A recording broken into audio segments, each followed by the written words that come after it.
So here we are once again, and we are in Torah Portion week number 2, covering Genesis 6. Well, I'll tell you exactly what verses. 6, verse 9 through the chapter 11, verse 32 of Genesis. Obviously covering other Torah portions. And like I said at the beginning, if you are catching this replay later, make sure you cover the readings for this week before you even continue. Not that you cannot learn anything, but this is a discussion, not so much a precept upon precept study. And so we will be discussing these portions, assuming that everybody has already read them and covered them. And so having said that, I'm just going to give a brief introduction of what this portion Noah or NOACH or NOACH, however you pronounce that in Hebrew, it's all about. And we have NOACH.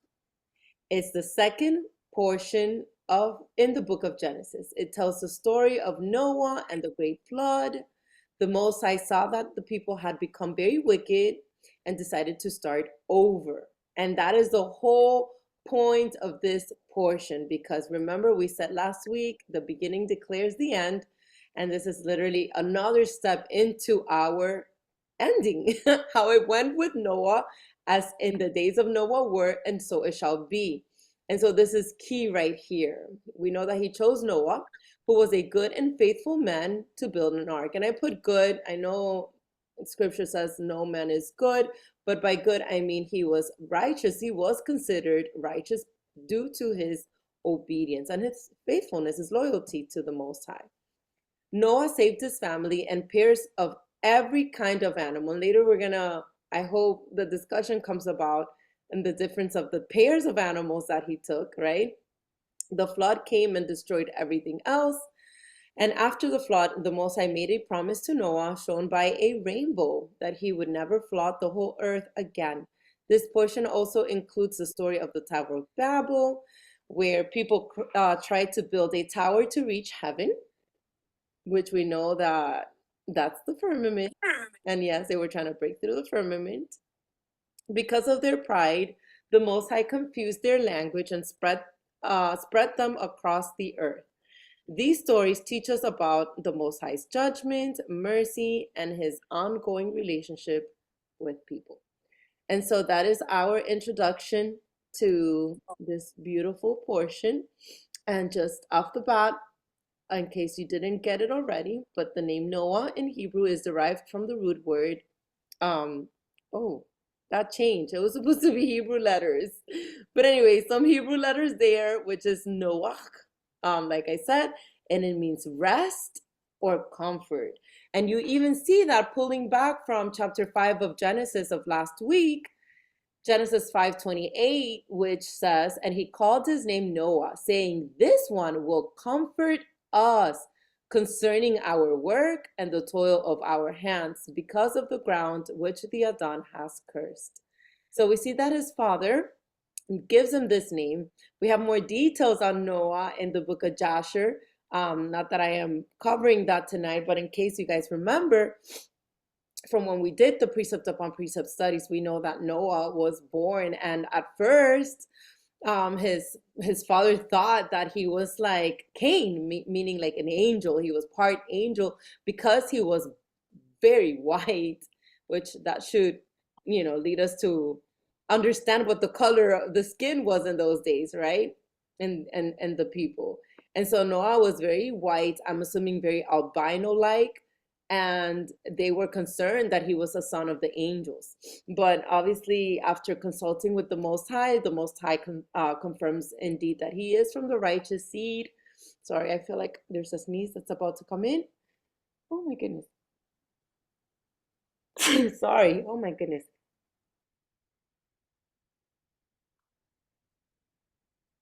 Sorry about that. But anyhow, yes, I've been also dealing with sinus allergies, but it comes with the season, with the weather. So where was I? So yes, Noah means rest or comfort, and again, clearly he was the son of the righteous seed, and there was a big purpose with his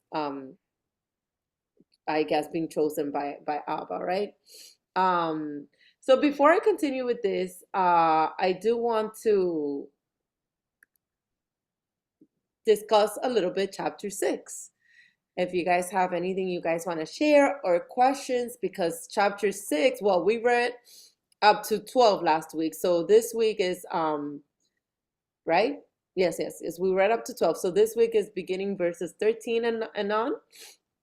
And so this portion is about preparing the ark and how the Most High, basically because of the abundance of violence and just lawlessness that was abounding on earth, he gives the specifics for Noah in order to save or attempt to save some of humanity, right? Anything you guys want to add to this? No, I think you're spot on. I do like when you were talking about the description of him, in the Spanish translation actually says that he was, just and perfect in his generation, and that he walked with God. And so, I mean, I don't know to you, but to me that's good. That's definitely righteous, right? Correct. And I remember hearing from Armejido. You guys remember Armejido? He's like that Spanish Mhm. guy that we would share a lot of like those Yeah. conspiracy type theory videos type thing. But anyhow, I do remember him talking because he went in deep with the whole seed of the serpent topic. And I do believe because when it says that he was righteous in all his generations, I remember this guy broke it down how generations was not necessarily like all his generations were righteous per se, but because of the fact that he was of the righteous seed, meaning generation, if you break down that word, it's like comes from genes, right? So yes, he was also righteous due to his obedience, but we know that it's also kind of like an example of he was not an example, but clarifying that he was indeed of the righteous seed, of the seed of Adam, meaning of the seed of Seth. And I thought that was very interesting, so I wanted to add that in there to Can what you I add something? absolutely, please. So for me, like I've come to understand, like I believe when Abba says in the word that like somebody was righteous, I feel like it's not because they never sinned or like fell into sin, but it's because their heart was constantly like wanting to obey him. Like even if they did happen to fall into sin, like they were actually in a sense walking in grace, and they would like repent and then do better. So I feel it, yeah. That's what No, I think. absolutely. I agree 100,000%. I'm like, you're nodding my head. Because it actually reminds me of that Proverbs that says, like, the righteous will fall 7 times, but they pick up themselves 7 times. Yes. Paraphrasing it, but you know what I mean? Like, It's basically like they walked blamelessly because their hearts were in a posture of obedience. that So part. That part. That's awesome, Jess. Thank you for sharing that. Absolutely. Because obviously we know even like David, how they would fall into sin, but yet they were still like, look how David was considered a man after his own heart, right? And obviously outside Messiah, they all sinned, yes, exactly. but But yet then like they would still be called righteous men, but it really just had to do with the posture of their heart. It wasn't that they never sinned. absolutely, I agree 100,000% with you. That's key right there.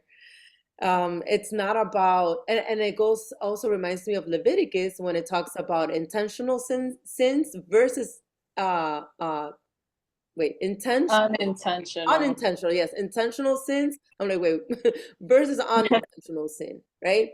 Because Yeah. a person like Noah, for example, or Abraham, Isaac, Jacob, all of them, um I assume, and I'm pretty sure that if they sinned, it was unintentional because of the posture of their heart, versus a person like Saul who knew what was sin and he chose to go the route of sin anyhow. Yes, and even like Solomon too. Yes, that's a good example. Give me a second. Sorry. Yes, absolutely. So anything else you guys want to add? Because chapter 6, well, the portion we covered for this week, is basically, you know, the key, one thing that is key to me here is how the Most High is a Elohim of covenant. And from the very beginning, he speaks of covenants, and he talks about on verse 18, but I will establish my covenant with you, and you shall go into the ark, you, your sons, your wife, and your sons' wives with you. And obviously, we know that that was fulfilled later on with the bow, the rainbow, as a sign of that covenant, right, that he did with them and for the rest of mankind. But not only that, but we see that this covenant, there's many different covenants that the Most High does with these righteous men, but all of them encompassing and completely foreshadowing the covenant that we were to enter through Messiah later on. I did want to share that. Let me see if there's anything else here. Okay, this part is very important. Verse 20. Okay, let me see if I read. No, but verse 20, it says of the birds. No. Actually, we'll read that in 7. But before we get to 7, this part I did want to eat. Thus Noah did according to all that the Most High commanded him, so he did. And I think this is the key to the entire Torah portion of tonight: obedience. Noah was considered righteous, like Jessica was saying, due to his obedience, and even Sylvie said, due to his obedience, due to the fact that he was loyal to the Most High. He had an incredible amount of faith because, mind you, Noah built this ark not for a week or 2 or 3, for 120 years, I believe, To right? me, yeah, so when I was reading and correlating it, right? And to think that his assignment was to build this ark, right? For the purpose of, obviously, of what was going to happen, of preparing. And while he was doing that, you could tell farther on when we get to the other chapter where, they ask him to kind of to like open the door, let us in, right?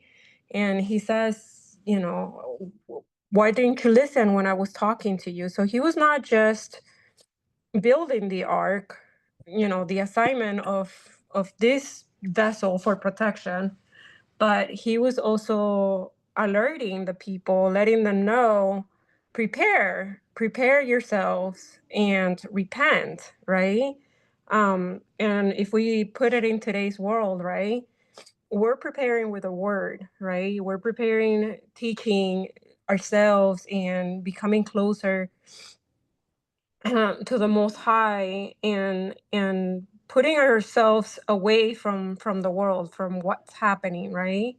And so to me, it's all relevant in today's world. If you think about it, it's just as we're living today. He was facing all the craziness that was happening, and he was just like us, made out of flesh. And so to think that, he stayed in his path and stay focused and on the assignment, I think very relevant to today for us to keep in mind that here's an example of somebody that did it and actually went through it. Yes. And you know what it reminded me of too? It reminded me of the parable of the 10 virgins, how because they were knocking on the door and they were saying like let us in, but it was already too late. And it kind of reminds me how like you were saying how Noah was in the ark and they were like let us in, but it was too late. That's beautiful. And in that same chapter, Jess, chapter 24, is where Messiah actually says, as in the days of Noah were, Oh my so will God. the coming of the Son of Man be. Yes, like honestly, this chapter of Genesis is such a literal foreshadow of us today. It's completely like a mirror. And yeah. And another thing, And so you read and you're like, well, they wanted it to leave that behind, but it was not for the right purpose. They were just in fear. They were just in fear that obviously they were going to be destroyed. They didn't want to come in because they have repented, because they wanted to have this life with our Elohim. Their Yeah. repentance, or their per se repentance, was not from their heart. Their heart was still not on track. Am I making sense? I'm sorry. Yeah. Yeah. You're making complete sense. I couldn't agree with you guys anymore. It's literally, like Jessica said, a foreshadowing of everything exactly to the T of what we are even dealing with today, even in evangelizing, even in trying to bring others to the faith where people are mocking us. When we say, oh, we are in the end times and judgment is coming soon and he's about to come back, people laugh at us basically, like, oh, I have people tell me straight up in my face, my mom or my grandma would say that, and we're still here. And I'm telling you, it's so much so much more Noah had to endure, actually, because he had to endure it for 120 years. We've only endured it for as long as we started, preaching. It's funny you say that, because I was talking to my mom this week and we were talking about this. And she made reference, and she had a point. She's like, well, if you think about it, in Acts, right after Joshua, left us, they started talking that he was coming back, and so they were expecting him back on their time. And so imagine how many generations have passed, and we keep, every generation feels like it's in their generation, right? Or that are closer. But then I'm like, obviously making sense to her. I'm like, but look how far we are. Like, look at the signs that are there, and tell me that we're not closer than what any generation had ever been. Like facts, though. Mm-hmm. Like facts. I don't even think this world can't even survive a few years longer. Obviously, we don't know how much longer, but it just can't. Like I don't see how far in the generations it could keep going. Like we're at the top of the prophecies being fulfilled. So literally, we have robots now, AI, teaching our children. Not only that, Hey, but guys, I don't know you guys, but to me, the time, I'm like, it's impossible that time is going by so fast. Like, there's no way. Like, there's no way. It's just going, and I'm like, Mom, you see the time, even the time has changed. yeah. Like, realize that. Like, it's upon us. It's that people are in denial because accepting that we are there convicts people that they have to repent. You get me? Like it makes people question their walk and am I ready? And I think that's the part that people avoid because people are not willing, sadly, and I'm not saying this because of your mom, I'm saying in general. No, correct. No, I'm not at all saying this because of your mom. I'm saying in general, most people um feel that they're not ready. Or they may feel they're a little bit ready, but they know that there's some strongholds and things that they're not willing to let go of just yet. How many times have I said, oh, we're living in the days of Noah, we're back in those days, so it's coming soon. And they're like, oh, yes, I know, but I just pray like he doesn't come right now because I got things to do. I want to get married, I want to travel, I want to do this. And it's almost like in their hearts, it shows they expose themselves right there. It's the world. Yeah, like what's more important in your life, this world, or eternity? Like, do you realize that the day of tomorrow, all this could vanish? Like, why are you holding on to it? And I understand getting married is not something bad. Obviously, it's something good. It's not that it's sinful. However, you're still placing your eyes on the wrong things. You get me? Like, it's not. We need to tell those people, wait, you gotta get married with the right groom. Yeah. I've heard it all. I've heard people say, "Oh, I want to experience being a mom. I want to experience this." You know, I have a dream. I want to see myself in my business. And all of it is like, all of that sounds beautiful, but none of that is going to lead you to eternity, you know? But anyhow, let's continue. We have chapter 7, which is the portion where the flood begins. And we have, let me see, there was one part here before you laid it. Okay, here, verse 2, that I did want to point out because we've always been taught, I know at least me, was taught that Noah was to bring a pair of each animal. But when we read scriptures, we see the clear distinction between the clean and unclean animals, which that is not spoken of in churchianity at all. It says, you shall take with you 7 each of every clean animal. 7, and another translation renders 7 pairs of every clean animal, a male and his female. So it was 7 pairs of each, not 1 pair. So for example, cows are clean. It would be 7 pairs of cows. Like goats are clean, lambs are clean, etc., right? With the unclean animals, it's only 2 each of animals. So 1 pair, right? So 7 pairs of the clean and only 2 pairs, or 1 pair, sorry, not 2 pairs, 1 pair, because 2 each is 1 pair. 1 pair of the unclean and 7 pairs of the clean. Interestingly, the number 7, not by coincidence, everything about the Most High is with intent, and there's meaning with the 7, which means completion. But we know the distinction that Noah even understood that the unclean animal served its purpose between the clean and the unclean, and what was considered food and what wasn't. I wanted to add also that clean animals were allowed for us to consume them because they were not animals who clean the earth, meaning the ground, just because we know the unclean animals are not, it doesn't mean that it's sinful to have them. A lot of people will hear unclean and they automatically, oh, don't touch it. No, dogs are unclean, people. Come on. It's not, cats are unclean too. It doesn't mean you can't touch them. You can't even be near them. It just means they're unclean to you for you to consume them, like basically eat them, right? And so you have unclean animals serving its purpose within the ecosystem. And that is a whole point, because unclean animals clean the ecosystem. They clean the atmosphere. Like, for example, lobsters, shrimps, they are the bottom feeders of the ocean. They are like the cockroach of the ocean. And so they keep the ocean clean. Have you ever seen fish tanks where they bring certain type of fish to keep the fish tank clean?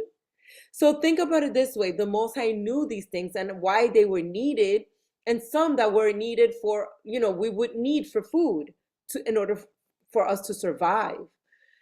And it's just very clear to me, unclean animals are just that. They keep the ecosystem clean, but they are unclean to us because of the fact that they are absorbing all the junk from the earth. And Abba loves us, right? We've always spoken about that, but I always wanted to point that out.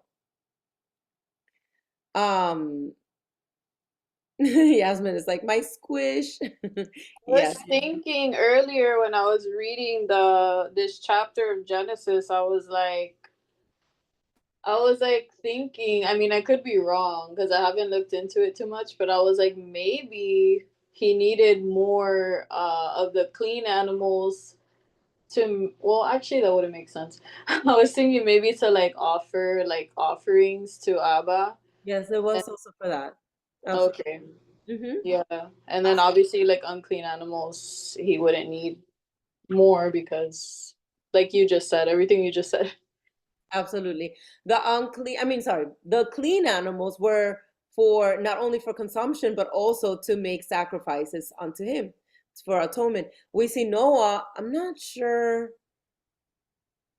I know in Joshua it gives the specifics for sure about how he actually would atone once after the flood, obviously. He did make atonement with the clean animals. And like I mentioned last week, we saw it with Abel. Abel brought the lamb, the best of his lamb, this sheep, Oh, yes, yes. Passover. But anyhow, let me see what else I wanted. If you guys don't have anything to share right now, Oh, here I am talking and I was muted. oh, go ahead, go And ahead. then like, why are they not listening to me? Oh, baby, Perhaps because you're muted. No. no Um, way. I was saying that I have Joshua open, and it does says here, 2 and 2 came to Noah into the ark, but from the clean animals and the clean fowls he brought 7 couples, so it is in pairs, Absolutely. as the Most High had commanded him. I love that you brought up Jasher because yes, I do remember in Jasher, it was the animals themselves went to Noah. Hmm. And I love that specific there because the animals themselves knew what to do. That's beautiful. Like his Abba's creation obeys him. yes, yes. Isn't it great, guys? Like, oh, I love it. Yes. And then you were also saying how he did, because I read Joshua this week too. Yes. Um, it for the offering, it just says what he offered, like what specific animals was he offering. But So he, he was offering, he was making mm-hmm. something. Let me find it because I know I read it, but I know there was a kid that he offered. That's a goat. Yeah. Yeah. Yeah. Um, I know it was specific. Let's see. By the way, while you look for that, this I was thinking this as I was rereading it, and I was like, the fact that Noah was exactly 600 years old when the flood waters came. Do you guys think that was by coincidence? Mankind was created on day 6. Well, Oh, yeah. That's an interesting thought. I thought that was very interesting, though, because I think, uh, I don't think, I believe, I know that the Most High is not like he works with numbers, and everything he does is around numbers. Yes, he And I does. feel like this is just not by coincidence, the fact that he waited for Noah to be exactly 600 years old for the flood waters to come upon the earth. Because remember, Yeah. the whole point of the flood was to exterminate the creation, what he had created. And on day 6, he created mankind. He created man, Adam, right? Yeah. I was just thinking how like 6 is like the number of man. So like, yeah. Absolutely. Yeah, it all connects back to men. I Yeah.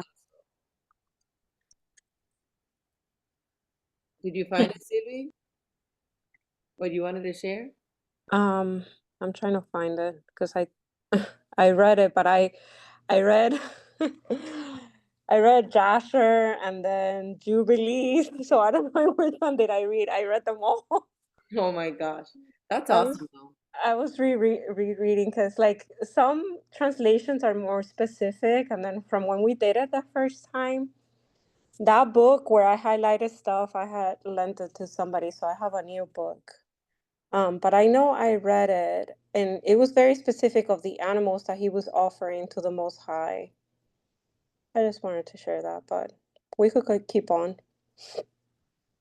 Okay. So another cool connection here is the fact that the rain was on the earth for 40 days and 40 nights. Y'all want to share anything with that? And, Huh? that was like Messiah, when he went to pray.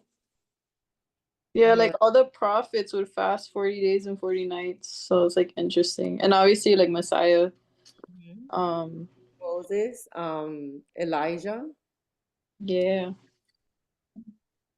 I just thought it was really cool that connection because um there is an assumption that where the ark landed at the end of those uh well, not at the end of the 40 days, but at the end of the flood in itself, it was on the same mountain um Is it? No, maybe I'm confusing it. You know what? Let me not say it because I might be wrong. I may be wrong. But there is something about the mountain where the ark landed. For sure, it has a connection with Armageddon. I think you say that Armageddon, Armageddon? Armageddon, or Armageddon in Hebrew, something like that, right? Mm-hmm. Yeah, Megiddo. I think it says it. Um, with the end times. I do want to add, this is kind of like a random fact, but I'm sure you guys have heard how like the ark was made of like gopher wood, and apparently that wood is only found in Florida, which is like really crazy. Is Kind of goes to show like the like when you start like looking into like the land and stuff like that, like where's the true land and like that you is know. cool. Mm. That is very interesting. Yeah, apparently like the ark was built with a certain type of wood called, I think it's called gopher wood if I'm not mistaken, and apparently that specific wood is only found in Florida. Like out of all the world, it's only found in Florida. You know what? It makes so much. I mean, I'm not saying that that would be, you know, but you know why it would make sense to me? Why? Because Florida is so flat that it floods so easily. Oh my god, yeah. It floods so easily, and obviously we have the waters that come in right there. But then Yeah. again, obviously, then the boat would have been pushed during those 100 and something days that it was in the water. It would have been pushed up north where the mountains are. Mm-hmm. That makes sense. Yeah, I don't know. Interesting fact if you guys want to look into it. But something that I like heard one day, like saw online. So I was like, oh wow. Yeah, I like that. So in Jasher, it reads that plural. So not one mountain, but the mountains of Ararat. It's where it Yeah, that's the rested. name of the mountain, but there's a connection. I was thinking maybe Mount Sinai. No, but it wasn't Mount Sinai. But there's a connection there with New Jerusalem descending upon that same mountain. That's where I was trying to head with that. I'm gonna look into it and I'll get back at you ladies.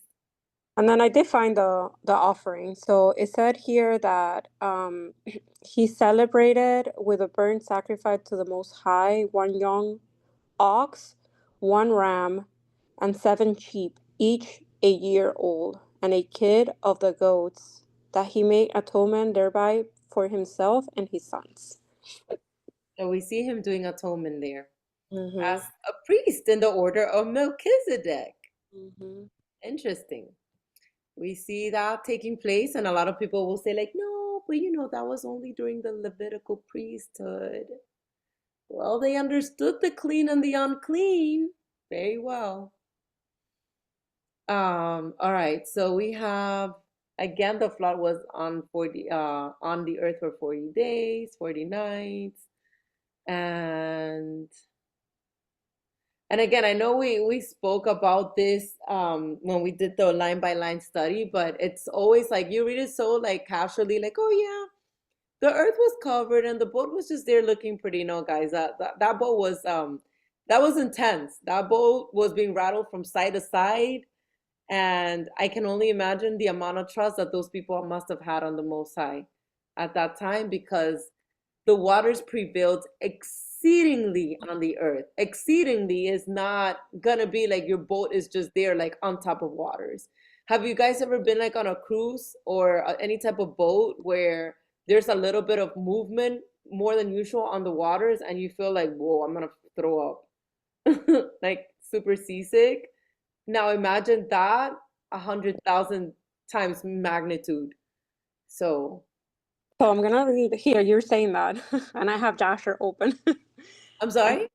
you were saying that, and I have Jasher open right where it says, and the ark floated upon the earth of the water, and the water tossed up the water, so that all living creatures within were turned about like pottage. I don't even know how to say that, but it says here, and great anxiety seized all living creatures that were in the ark, and the ark was like to be broken, so it was shaken. It was shaken indeed. I didn't remember exactly how it said it, but I remember when we were doing the line by line that we said, like, guys, this was intense. Imagine like the animals crying and everybody just screaming like, ah, we're gonna die. That's exactly what reads next. But yeah, it was intense. It was not, oh, we're floating, and kind of like when you put like a little boat. Think about it on a pool. If you put a little boat on top of it and you start feeling the pool, it floats and it moves, but nothing happens. But this is not what was happening. Remember, it was intense rain, like thunderstorm. Like the waters were increasing because of the intensity of the rain. So this is not just imagine like here when we have a hurricane, how it Yeah. feels. So imagine that the whole earth being filled with water. Woo! I don't even want to imagine it actually. But It was so beautiful because even in their cries, it says here, it's so much obviously more defined in Jasher, where it says, and they claim to the Most High, and they ask him, like they were praying even in their, in their ark where they knew they were gonna be saved, and they still have fear. Like it goes back to what Jazz was saying. The fact that they were perfect does not mean that they did not have this type of feelings like us today, that we might fear, and we have all these wrong feelings sometimes, yet they went back to praying, and the Most High hearkened to their voice, and so it's so beautiful to see that. I love it. And I love the connection always with praying and how he answers.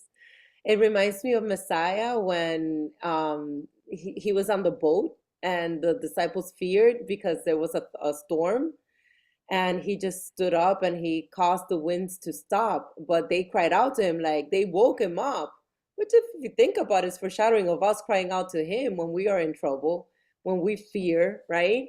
They cried out, like, wake up, like we are gonna die. And he just basically told the storm to be still, and the storm ceased, right? But it reminds me of that's exactly what happens. And as a foreshadowing of what's going to happen, because the first time we know the Most High cleansed the earth with water. The second time it will be with fire. And so the second time meaning the day of judgment. And so this is for us to learn also that the same covenant he kept with Noah, and he kept them in safety. And that is a second Exodus connection, actually, because as in the days of Noah were, so shall the coming of the Son of Man be. And we see how Noah was not removed from the earth, but yet he went through the waves of the sea, the thunderstorms, right? But yet he was kept in here protected. And I believe that's what's going to happen to his people, those that are walking according to his heart. Like just explained, walking in righteousness does not mean that we are perfect. However, we have the right, or strive to have the right posture, to not sin, right? To not commit lawlessness.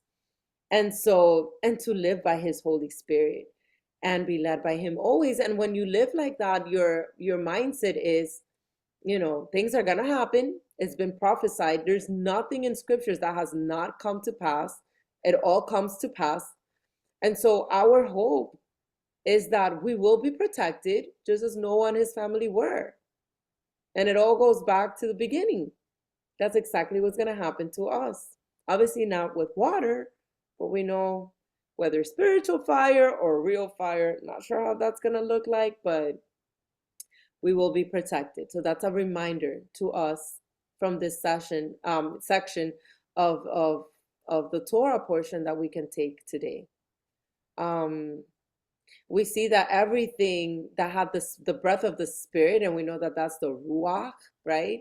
Life in it, that all that was on dry land died. And again, that's another example, not example, but another observation that only those on dry land died. So the marine kingdom, which was underwater, that kingdom remained.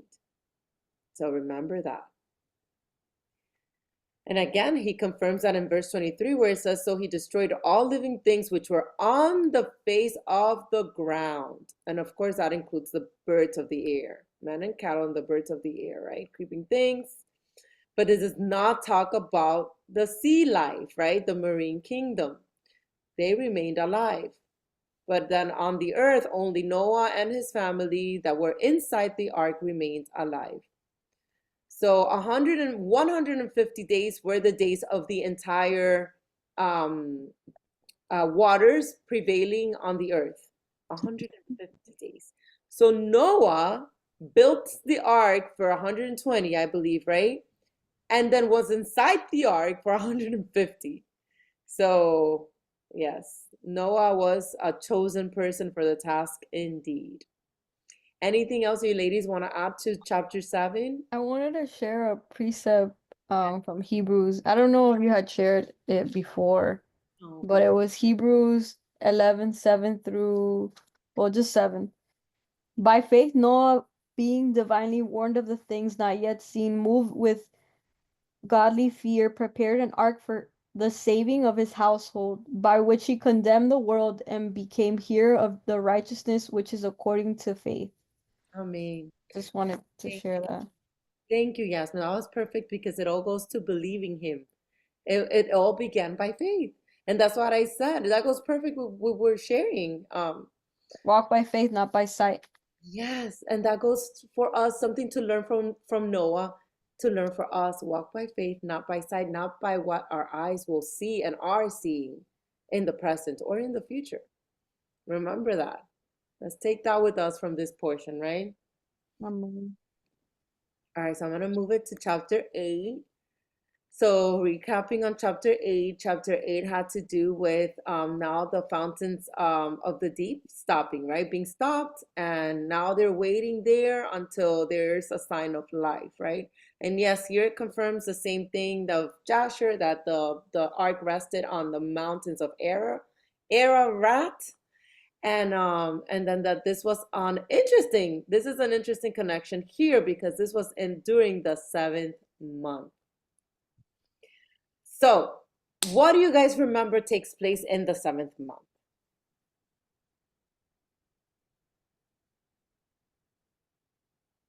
Not all at once. Is it Just gonna guess trumpets? It starts with trumpets on the first day of the 7th month. Yes, correct. What else? Tabernacle, the great eighth day? All of them. So all these feasts, the fall feasts, they all take place on the 7th month, okay? On the first day of the 7th month is the Feast of Trumpets. 10 days later is the Day of Judgment, which is the Day of Atonement, okay? And then I think it's 2 weeks or a week from that, so I'm not doing my math correctly. Is it a week? Please remind me, ladies, if you can. Shortly after is the Feast of Tabernacles, Sukkot, and obviously that's the 7 days, and the 8th day that comes right after. So you have all of the fall feasts falling on the 7th month. And we see specifically that the ark rested in the 7th month, specifically on the 17th day of the month. Let me look really quick to see exactly what day of the month. Let me just go to Leviticus really quick on my Bible. Give me 1 second, because I want to see specifically. I know the 10th, the first day is the trumpets, and the 10th day is the Day of Atonement. But I want to see exactly.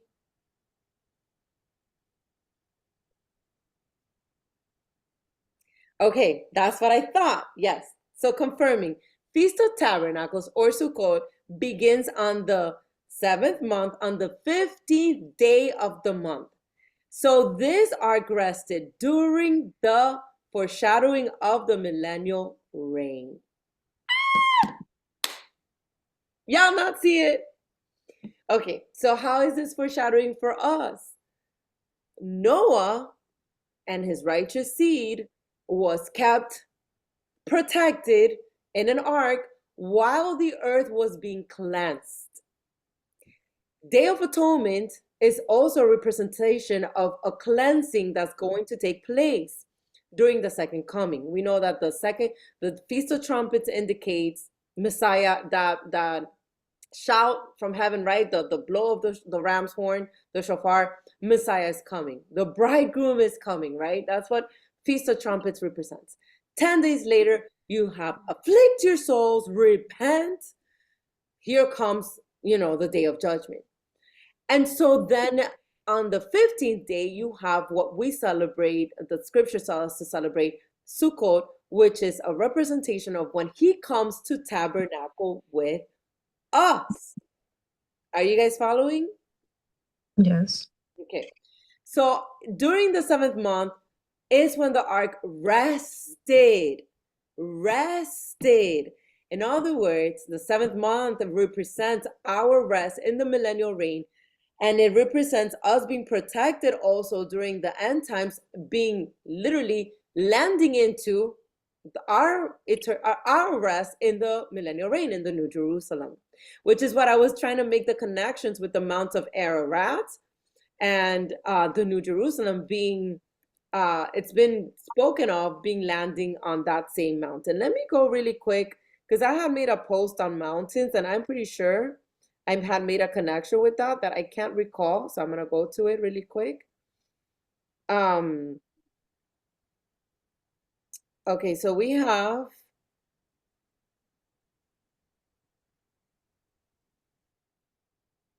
give me 1 second, guys. So Noah's Ark came to rest on a mountain after the earth's destruction. We see that it was on the Mount of Ararat, right? And we know that also Satan's kingdom also resides on mountains. Let me see if this is the one that I'm trying to, no, that's Mount Hermon, never mind.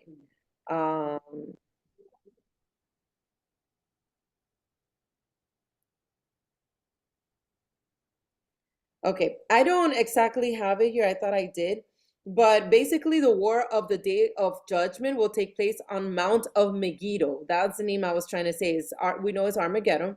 And you find that in Revelation 16, 14, and 16, right? And that takes place on a great mountain called Megiddo, the Mount of Megiddo. And then we have a Micah 4, 1 through 2, where it says, upon Messiah's return, New Jerusalem descends on a mountain.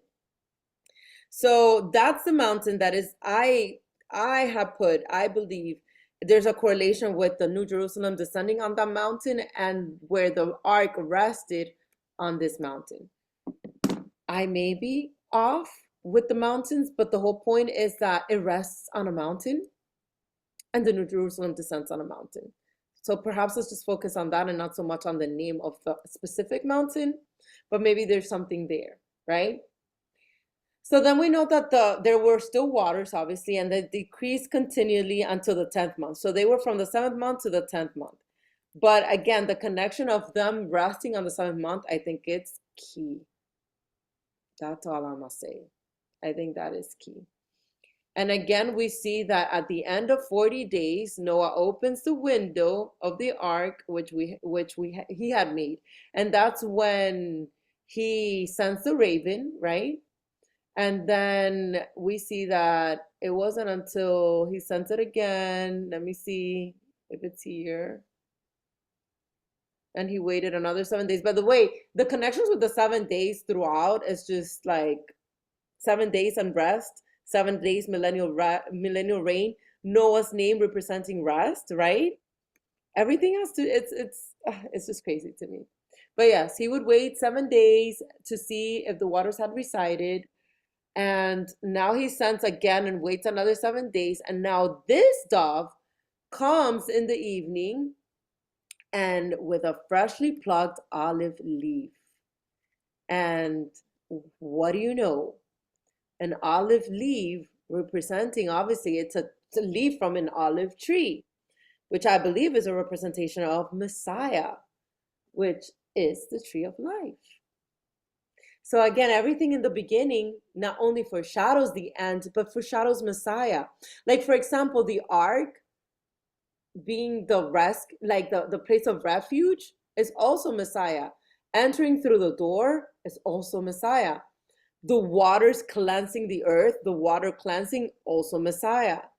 The everything, the dove coming back with an olive leaf in her mouth, again, Messiah. Even the dove himself represented as his Ruach, the Holy Spirit.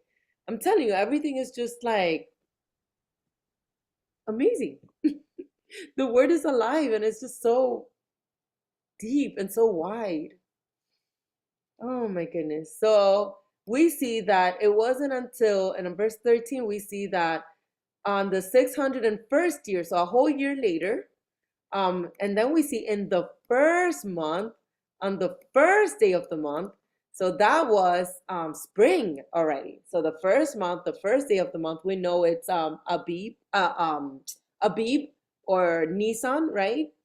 And we see that that the waters were dried up from the earth, and Noah removed the covering of the ark and looked, and indeed the surface of the ground was dry. So everything is not by coincidence. Like, these dates are there for a reason, and they coincide beautifully with the appointed times. So something to learn from here, if you want to add in your notes, is that the same way that it was in the beginning, it shall be in the end.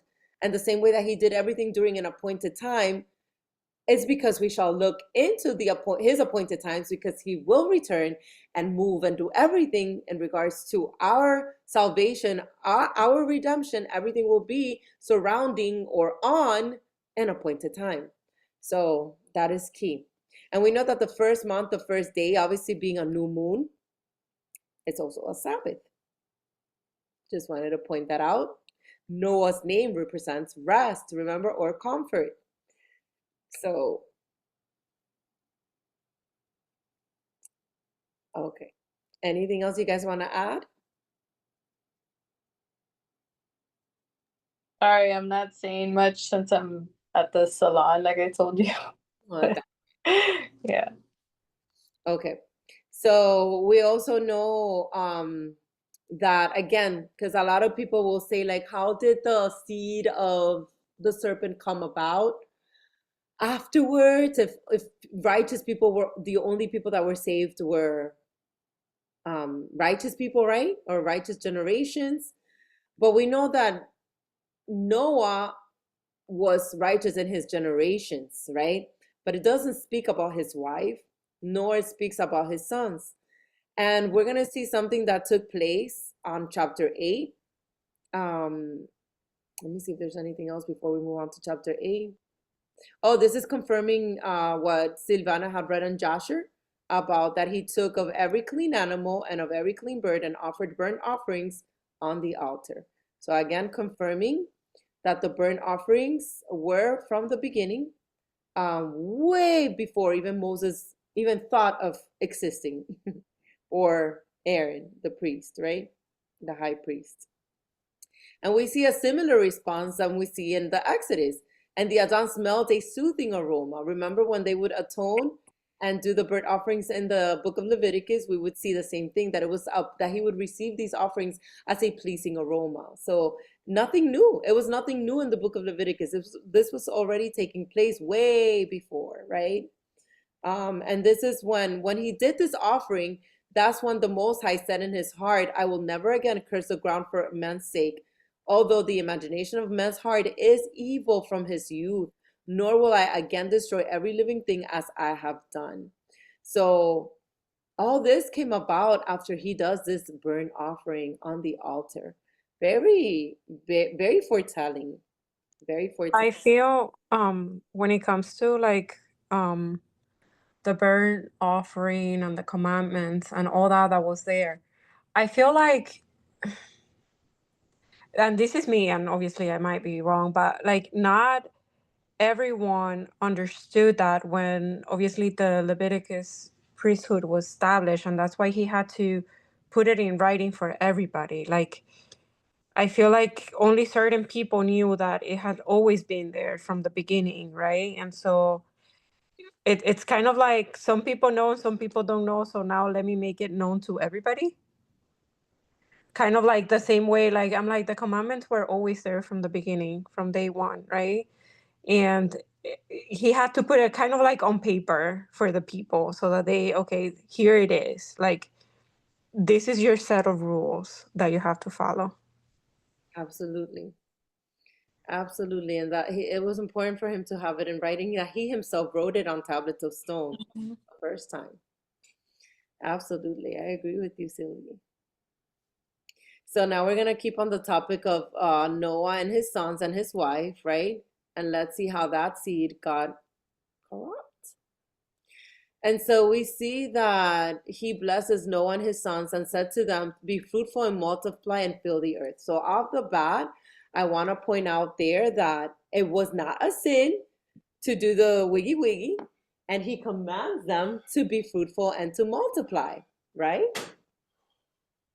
He gives the same commandment in Give me a second.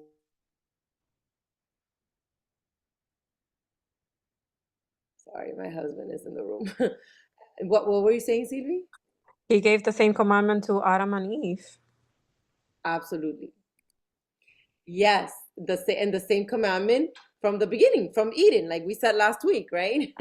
So it continues, and that's what was in his heart, for us to be fruitful and multiply and fill the earth.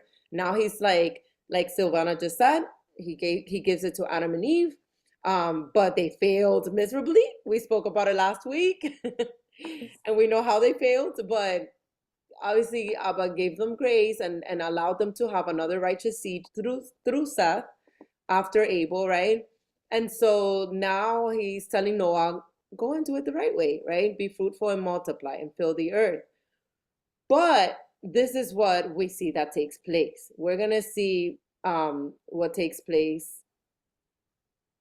Because this is talking about the blood. And by the way, this is not a Leviticus thing. This is the life is in the blood is from Genesis. I know that's a repeated concept in Leviticus when it tells us not to eat anything with the blood in it. Again, it's in the beginning. It's in Genesis. And so I have a question for verse 5. Go ahead. Let me see. Is it that one?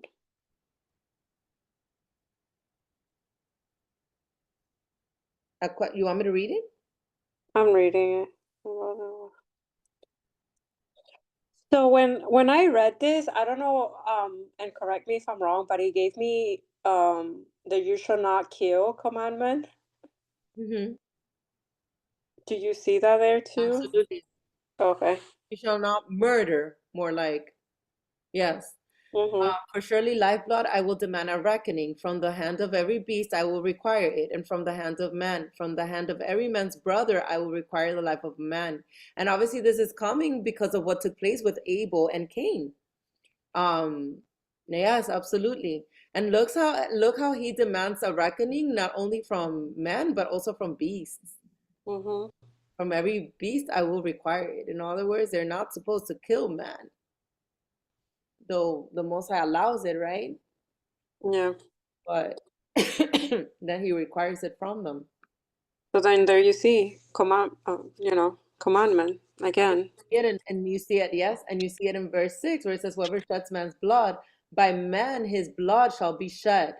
For in the image, and this is why, for in the image of the Elohim he made man. And the life is in the blood. And that is always key. The life is in the blood. Our hearts don't even look red when the blood is when the blood stops circulating. It becomes like white, right? So in order for the heart to have life in it, blood has to flow through it. When there's no longer any blood, everything else dies. The life is in the blood. And if you think about it, this is why these Illuminati people, these crazy people out there, they drink blood to remain younger and to look younger or whatever. The adrenochrome. The adrenochrome, because they know the life is in the blood. So it's like they're adding life on their livelihood. You get me? Like they're adding, Yes. elongating their years for adding more life through the blood. It's so sick, and it's even like in movies. Like you see it in Disney movies, like Yes. You like Monsters Inc. was locked up in the tower, Rapunzel. Yeah. Oh was- yeah. Tangled. The Yeah. new one is Tangled. That one is so obviously they don't put it like she was drinking her blood, but she was keeping a young girl captive, a young girl, right? Like Yeah. like she is innocent, and you know how they say the purer the blood, the better. Yes. So she kept this young girl as a captive, and then she could not leave her side because she would lose her youth. Yes. And then the movie Monsters Inc. Huh? The movie Monsters Inc. as well has like Yeah, adrenochrome. the adrenochrome is huge in that one. They even put like the number of adrenochrome on the door, on the gate. It's Yes. yeah, all these Disney movies, they show you what's up, and it goes back to scriptures. The life is in the blood, and that's why they go for it. Mm. And everything that has to do with blood, you see these gangs, they have to do blood sacrifices. They have to cut their wrists and join their bloods together and do all these crazy things. Yeah. And in witchcraft, you see them drinking blood from chickens and oh, Yeah, they always need a blood sacrifice because they know that the power is in the blood, the life is in the blood. absolutely The crazy sacrifices of like many animals. crazy. People are crazy. Crazy. I know this is a little random, Liz. I'm just gonna say really quick off topic. Well, not really off topic, but because we already passed the flood. But have you ever heard like the theory that like before the flood, like that even the giants, well, like the giants were obviously having sex with the women, but like supposedly I heard a theory that even like they were doing like a lot of bestiality and like just really really like wicked things, and like even um creating like different species and like weird stuff like that. I don't know. Like mermaids? Yeah. Absolutely. Yeah. That was chapter 6, right? When the fallen angels started sleeping with the women, with with Yeah. the daughters of men. Yeah. Yeah. Yeah, that was complete perversion, and I believe the Remember that they were also teaching them because they knew a lot of the knowledge. Oh yes, that's they in had Enoch. knowledge, and so remember they were teaching them all that witchcraft and all that stuff. Yes, the occultic knowledge pretty much. Yep. And that's literally what the New Age does today. Yeah. It's the same thing. Nothing new under the sun. Yeah. Nothing new under the sun. So again, the Most High then speaks about, again, reminds them again of the covenant that he did with Noah, and that the sign would be the rainbow, right? That he would make between man and all his generations. He sets the rainbow in the clouds, and again, I'm not sure if it's in Joshua or Sylvie. Maybe you can look into it, but I believe, or was it in Leviticus? I don't know. There was a connection with this bow and Shavuot, which could be, because if you think about it, on chapter 8, we saw that the waters resided on the 7th month, and until the 10th month is when they come out. So 10th month, I'm so sorry, I'm trying to calculate, not the 10th month. Wait, let me go back just so I remember the timing. I'm saying this incorrectly. So, okay, on the 10th month, the mountain, no, sorry, the waters reside on the 7th month. On the 10th month, their mountains are seen. Sorry, I said this incorrectly. And then on the first day of the first month is when they come out. Yes, now I'm saying it correctly. On the first day of the first month, they come out. And I believe, that leading into spring to the new year, they are already on the earth. And then he tells them to be fruitful and multiply.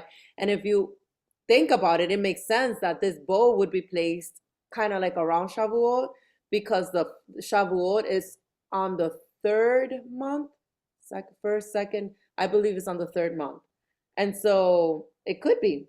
It could be that this was because all of it, again, all it's coincides, quotation, big quotations there, um, with the appointed times. Somebody shared something in the chat. Let me see.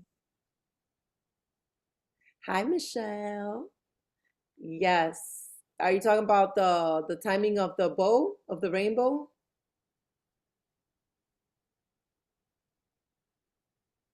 By the way, you can feel free to unmute yourself, where this is like a live discussion, not so much a line by line study, but we read ahead of time and then we come and we discuss our whatever observations, or even if you're reading with us at the moment, whatever you want to share, feel free to. Okay, so yeah, I believe there's a connection with the rainbow and the giving of the Spirit. Not doesn't specify specifically, like like it does in chapter 8, whether it was on the first month or the second month, but it could be. And again, he reminds him that this is the sign of the covenant, which he has established between Noah and the rest of the earth. And so, okay, so going back to the question I said at the not too long ago about how did this corrupt seed begin to spread again. So remember last week we spoke about Shem, Ham, and Japheth, and how out of the three sons, Shem was the righteous son. And so we know that now these men were supposed to populate the rest of the world, right? And so we see that Noah began to be a farmer and he planted a vineyard. And by the way, not by coincidence that it was a vineyard, because Messiah uses this as he is the vine and we are the branches. And if you notice, they were supposed to be fruitful and multiply and fill the earth. And we see again that he plants a vineyard. I'm telling you, I don't think anything is by coincidence. And in Joshua gives more specifics between these two verses here. Here it just goes that he plants his vineyard, then he drank of the wine and was drunk, and he was uncovered in his tent. Okay, so a lot is just because of mistranslation, and because of just mistranslation, period. The scribes, right? There's so much that is missing here. If you look into older texts, like the account on Joshua, we see that he planted a vineyard, and then he started, obviously some of the grapes from the vineyard got ripe, and we know that when it gets really ripe, it becomes wine. And so he started drinking some of that wine, which would lead me to believe it was around the Moedims. He was celebrating or whatever and was happy in spirits, and this is when this sin took place. So he was uncovered in his tent. A lot of people will take this literal as he was laying naked as a result of him being drunk. But when we look into where it says that Ham, the father of Canaan, now something that you guys need to understand, Ham did not have a son when they got in the ark. It was just Shem, Ham, and Japheth. So they're writing this in relation to the fact that Canaan came about as a result of this sin. And I'm going to show you why in the Targums it's a little bit more clear, but it is so clear to me now when I see it, because it's like when we read, Silvana, remember last week we were talking about how Adam and Eve, how it talks about that Eve was created before it actually took place. It's kind of like how that has been recounted in this story, right? It's telling you, and Ham, the father of Canaan, which I believe that should be more like in parentheses, right? Saw the nakedness of his father, because Canaan did not come about till later. Remember, this is happening right after the flood. In a year, Canaan did not come about, okay?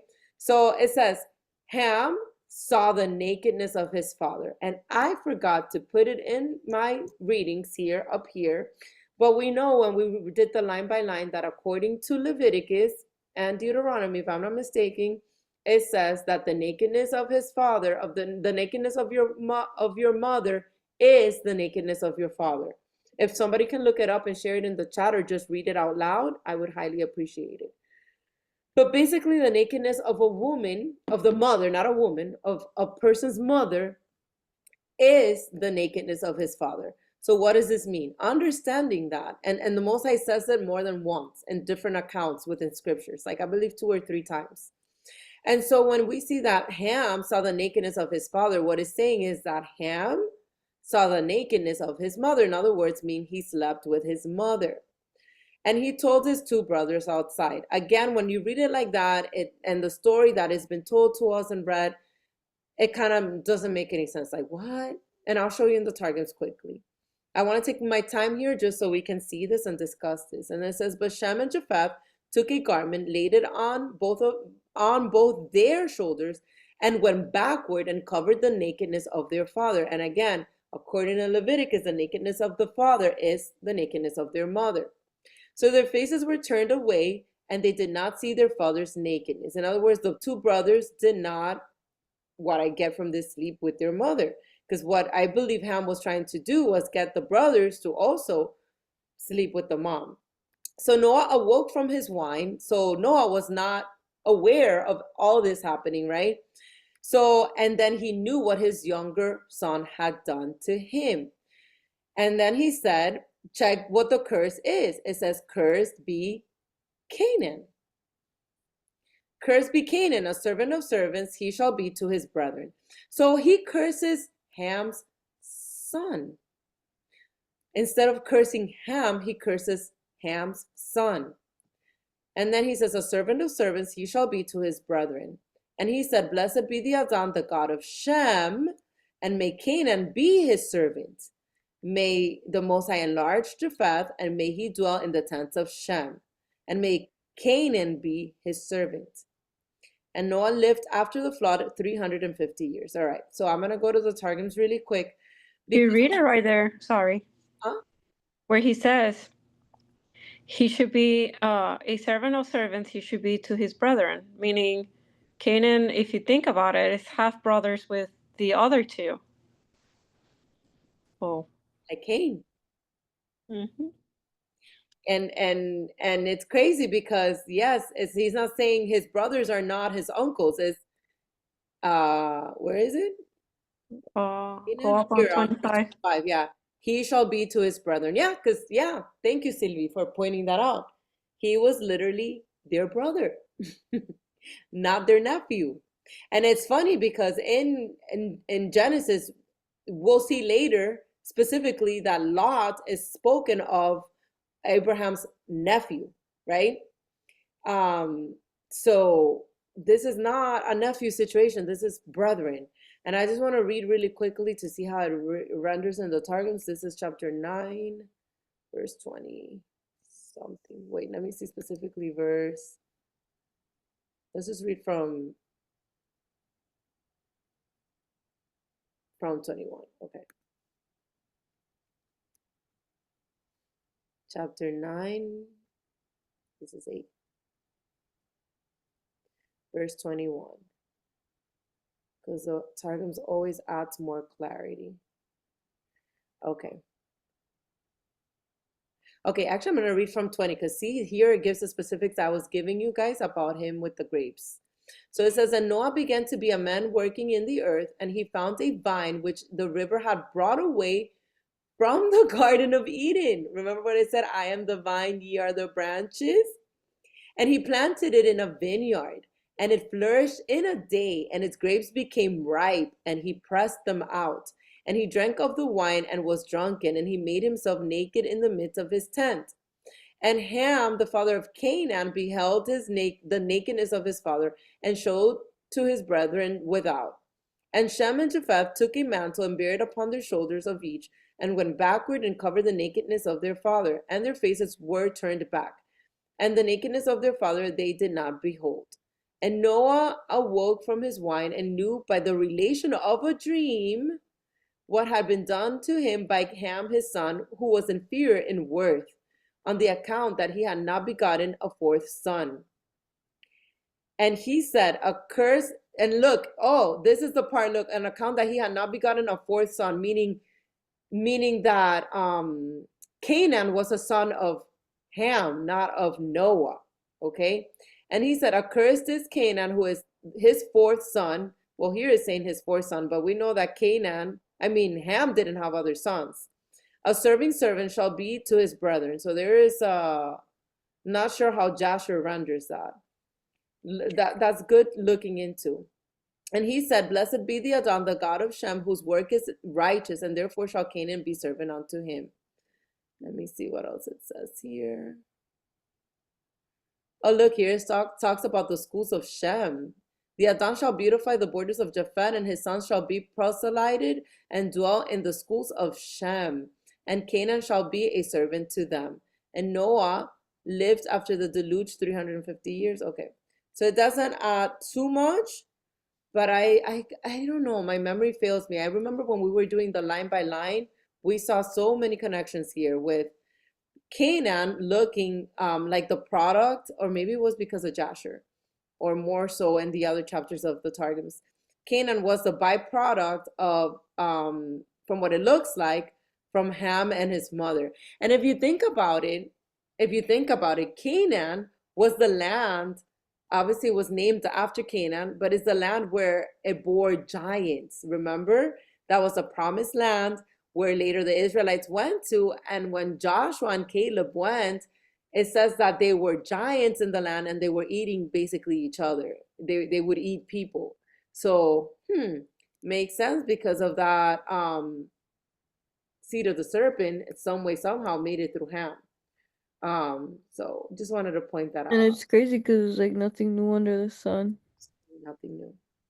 You put it in the movies and the shows, but you already know. Yeah. Yes, all these cannibalism movies. Yeah, dude. Oh. There's so many, but it's like it's truth in plain sight. Yep. And they don't even hide it, but people see it like as a form of well, yeah, distraction, but as a form of entertainment. I Yes. believe it's also part of the predictive programming so that we don't see, so that basically to condition the minds of everybody that to not see that as something weird, because like I feel like in the end days we're gonna start seeing some crazy stuff, and like people are gonna, because of the predictive programming, like True. yeah. And like as they're trying to do with the whole AI thing, how they've been doing predictive programming since the Jetsons. Yeah.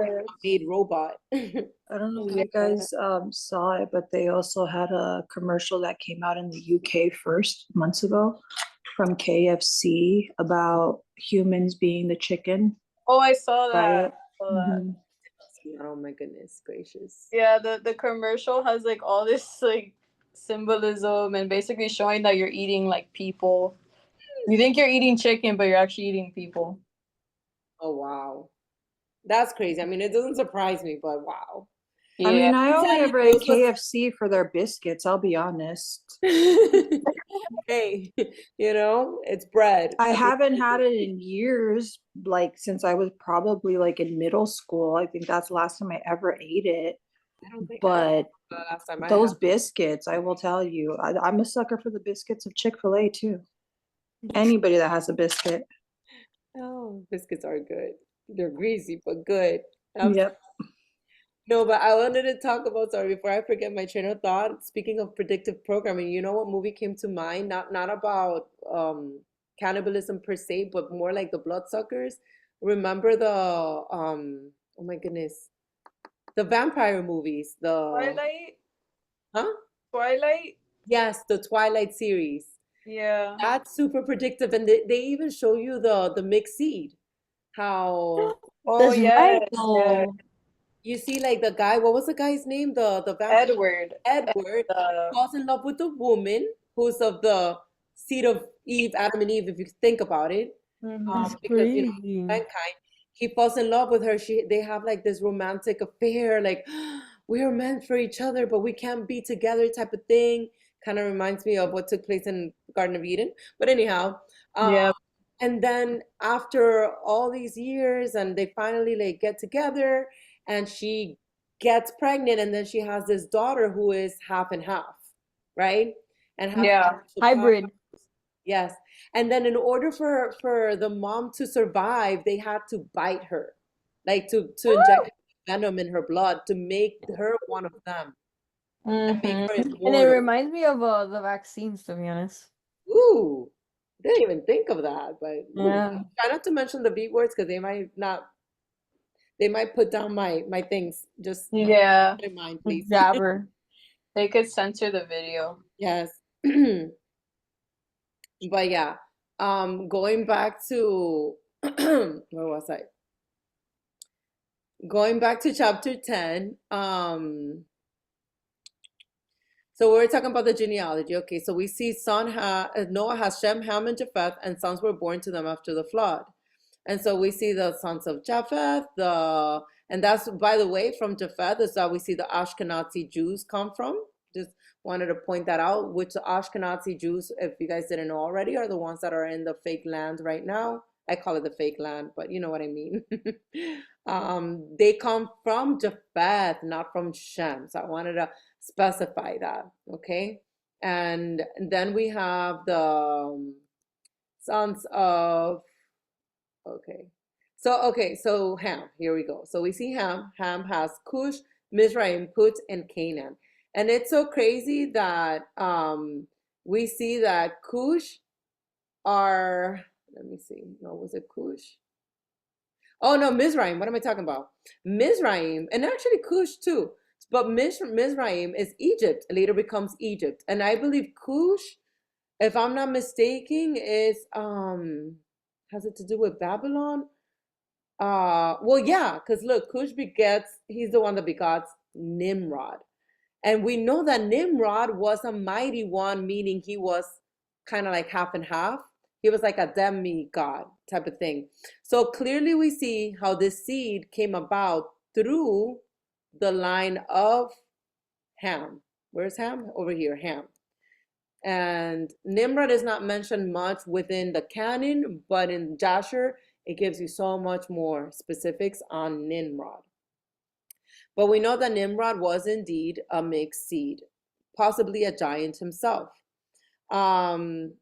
And then it says he was a mighty hunter. So this is spoken of Nimrod in the canon. He was a mighty hunter before the Most High. Therefore, it is said, like Nimrod, the mighty hunter before the Most High. So a mighty hunter who was also a mighty one.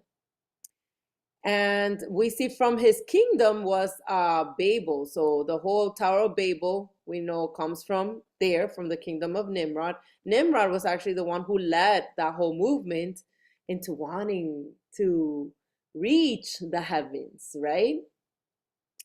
To possibly dethrone the Most High.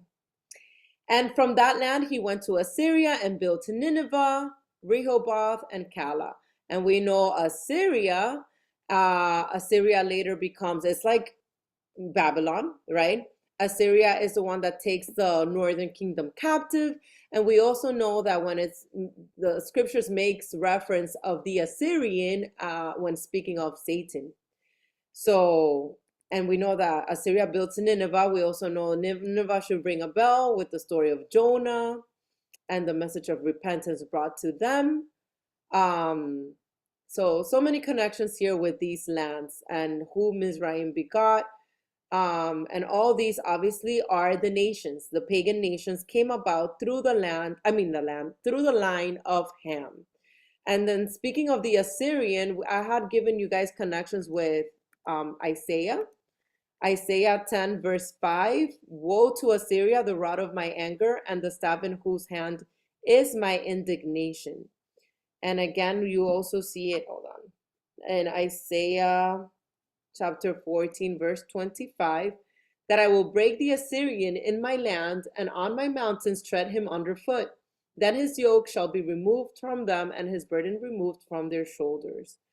And as well as Isaiah 54, verse 1. Well, the whole chapter 54, actually through chapter 55, verse 5, it's all talking about basically the covenant that he made of peace to the people of Israel. Obviously, you guys read it. I pray you guys read it on your own time. But it's the promise that he gives, and the main connection that I pull from here, leading to all this that he's reminding the people through Isaiah that, you know, they had forsaken the covenant and they were like desolate, like a woman, like the children of the desolate. A woman, exactly like the woman spoken in the book of Revelation.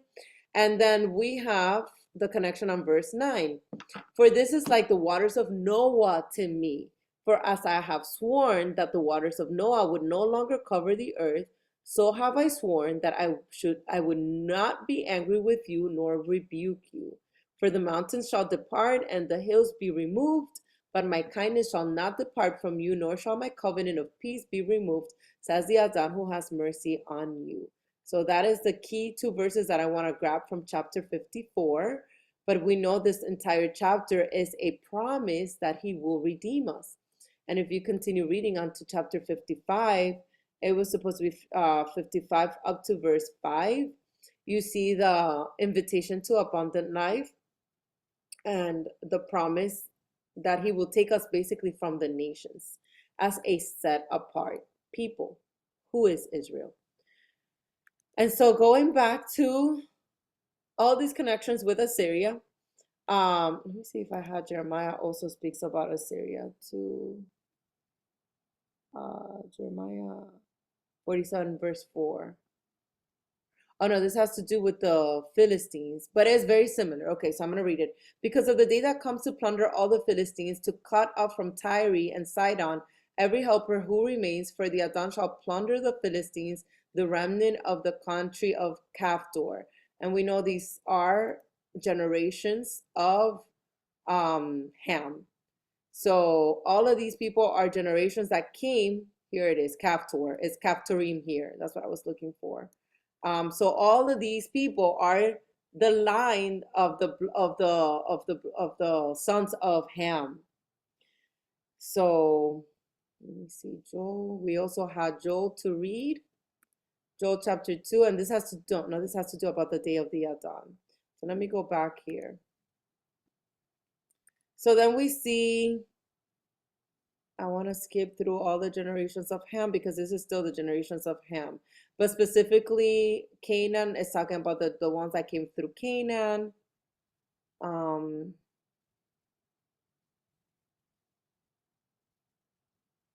Oh, yeah, this is what I wanted to show. How, remember, well, we're going to see it again, but remember Sodom and Gomorrah, these are from the line of Canaan. So, again, I believe the corrupt seed came through there. And then we have these were the sons of Ham, according to their families, according to their languages, in their lands, and in their nations. These are the nations. And then we see Shem. So this is a righteous seed, right? The father of all the children of Eber, the brother of Japheth, the elder. So Eber, it actually means Hebrew. So this is where the Hebrews come from the line of Shem. I know we had spoken about that before, just wanted to revisit that and remind you guys. And so from the generations of Shem, anything I want to say this, they were supposed to, let me see. No, I don't think I wanted to say anything about Shem.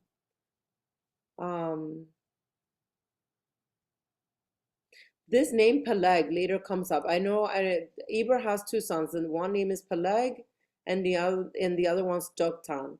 And I know these names later come up. We'll see it eventually when we continue to make the connections of the righteous seed later. So keep those names in mind, as well as Jobab, because Jobab, I believe, is that the Job? Now I don't remember. I think that is Job. But wait, didn't Job come from the line of Japheth? Now I'm confused. We'll confirm that later as we continue moving on. Anything you guys wanted to add on chapter 10?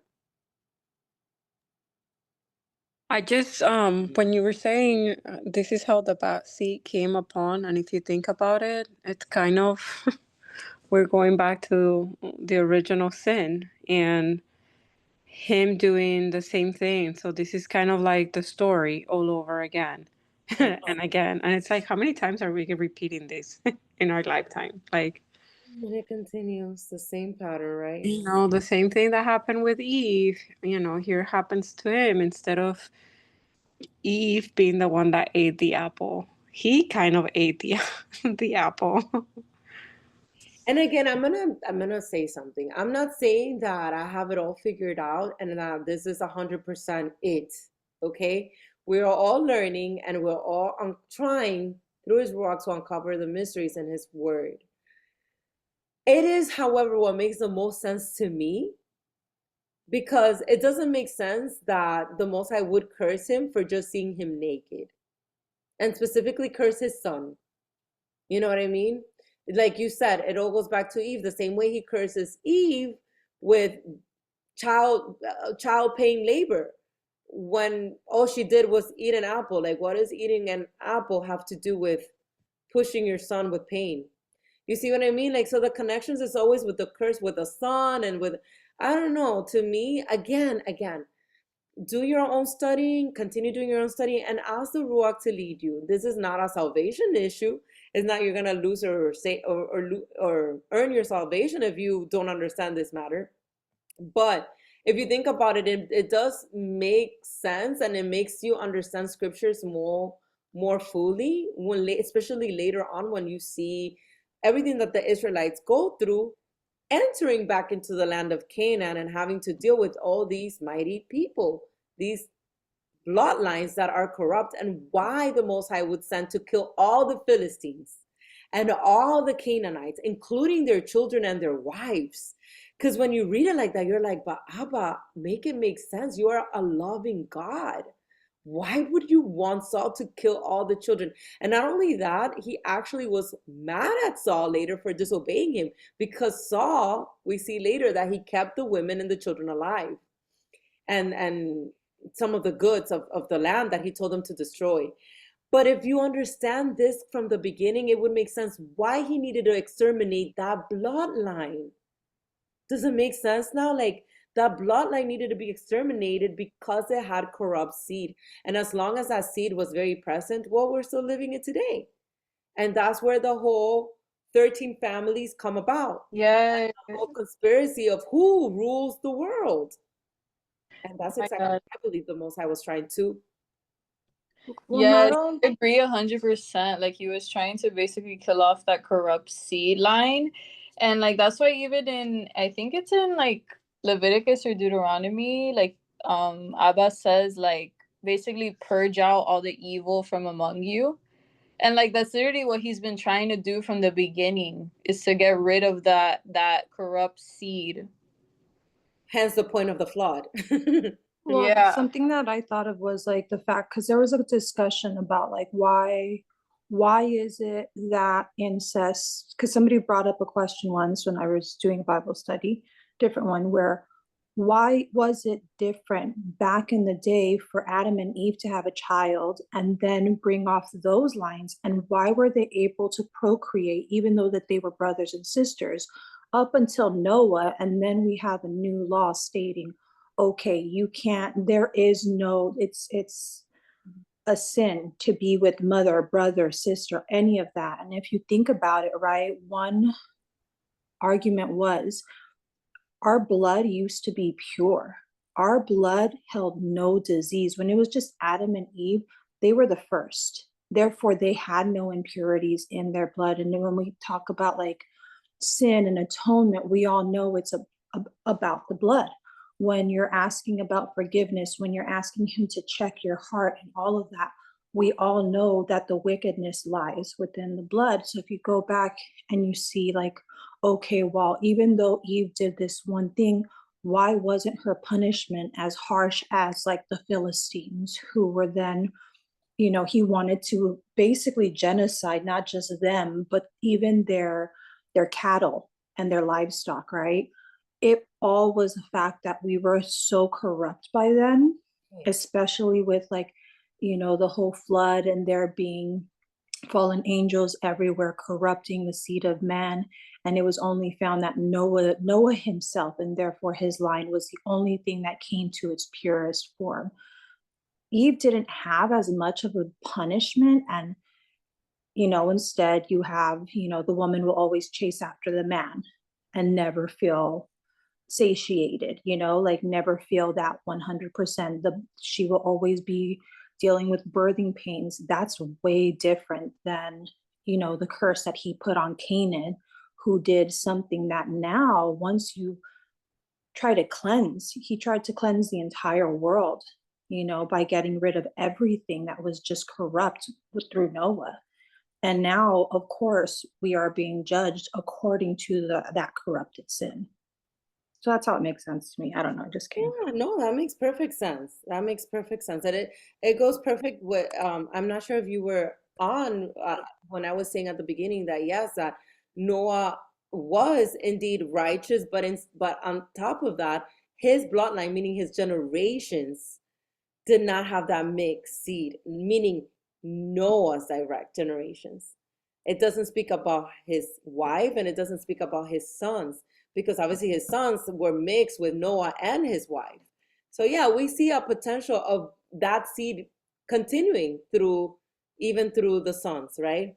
And again, I believe we see that coming forth through Ham, and then more specifically through Canaan. But not only Canaan, because we do see that again, Cush and Mizraim, this is where all the Egyptians came about. Not saying that they were per se seed of the serpent, but pagan, unrighteous people. And we know later that some Egyptians were grafted in, that came together in the Exodus, right, with the Israelites. So it's not to say, but again, it's the whole idea that this is the same person that caused all these people to just be a pagan nation. Well, and also their wives. We don't know much about their wives. Yes, that too. That is facts. All right, so the last portion for tonight was Genesis 11 through verse 32, which is the entire chapter. So we have 3 parts here. We have the Tower of Babel, we have Sham's descendants, and we have Terah's descendants. And we know Terah is the father of Abraham. So we begin now in this chapter. It starts shaping up, getting ready to enter Abraham, because he's not Abraham yet, to enter him in the picture. So I love this part. But so we see as it was then, so it continues. We see in verse 1 of Genesis 11, the whole earth had one language and one speech. And we believe that we've studied it before, we've discussed it before. We believe that heavenly language was the Hebrew. The original Paleo Hebrew language was the language and one speech of all the people, right? And so we see that in order for the Most High to stop what these people were doing through Nimrod's reign, which was they wanted to go and see. It says here, "Come, let us build ourselves a city and a tower whose top is in the heavens. Let us make a name for ourselves, lest we be scattered abroad over the face of the whole earth."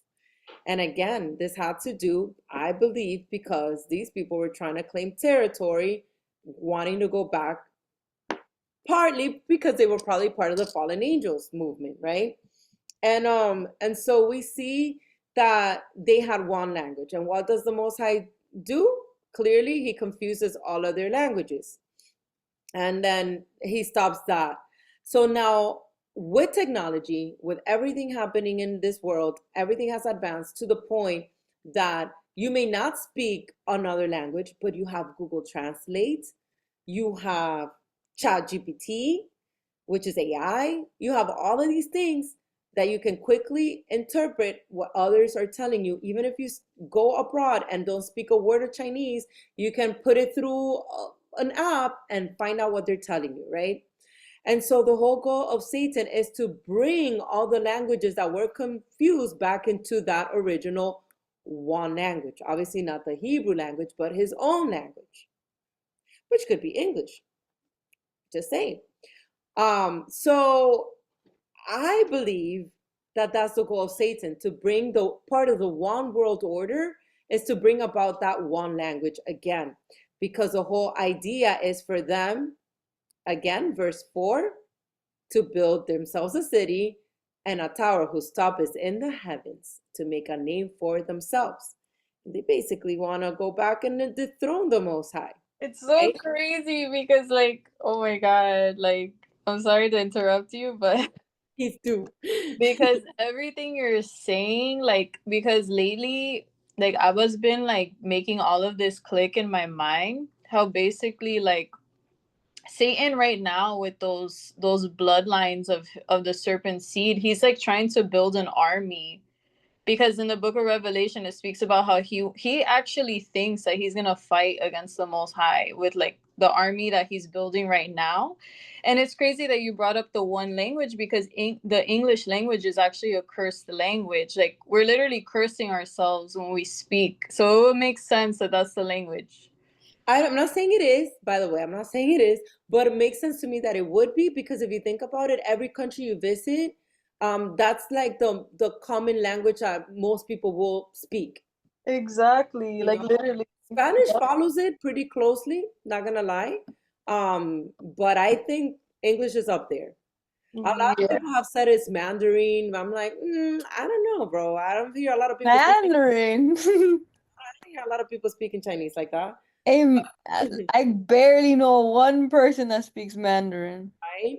So it makes sense to me that it would be English, but again, Well, a lot of the things, it's like there was linguists that were actually connecting certain English words. So there's something I learned back in a songwriting class, right? And in a songwriting class, when it comes to there was one exercise that you take apart one word and you find how many words you can make from this one word and the different meanings this one word can take on. And it just branches out into this like little brainstorm bubble of different words and different meanings. And you can create a song from that, right?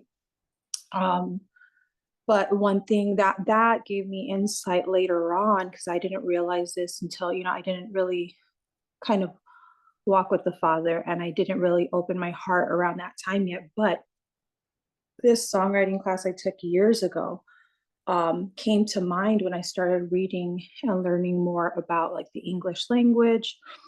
And a lot of the English language, it didn't come about until years. I don't remember what century it came in, especially during like, I guess the King James era.